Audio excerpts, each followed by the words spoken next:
Well, here's the thing. Springs are emerging across the Desert Channels region where the artesian aquifer comes close to the surface.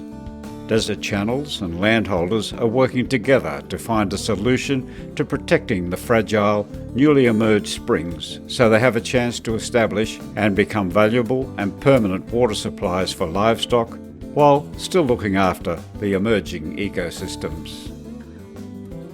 DCQ's land care facilitator, Doug Allpass, is getting an early start to go bush and check an innovation that will help give the springs time to establish.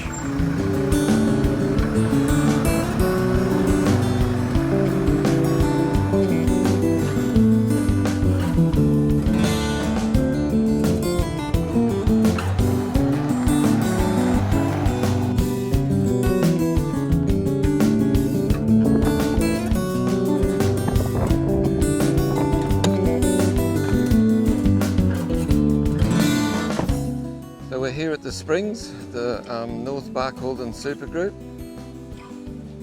This is an example of one of the structures that we've designed and put up here to provide some protection for an emergent spring.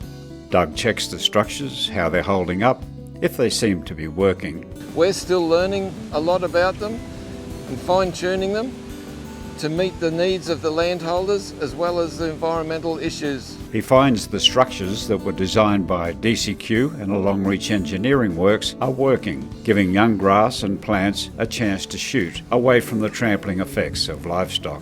The sites are monitored by cameras and Doug checks the image card and replaces a battery and his job is done. A long drive, but as these structures and new devices being trialled, they need to be checked regularly. Fortunately, Doug doesn't mind making a mile, and he sets off to the next site to check. These springs are emerging due to the increase in pressure in the Great Artesian Basin, the result of 20 years of capping bores and replacing bore drains. Now, investment is being made by the Queensland Government through the Natural Resource Investment Program to control weeds and pest animals and give the recovering springs the best chance to come back. Industry, government and Desert Channels Queensland support the grazing industry in managing for change and a sustainable future on the rangelands.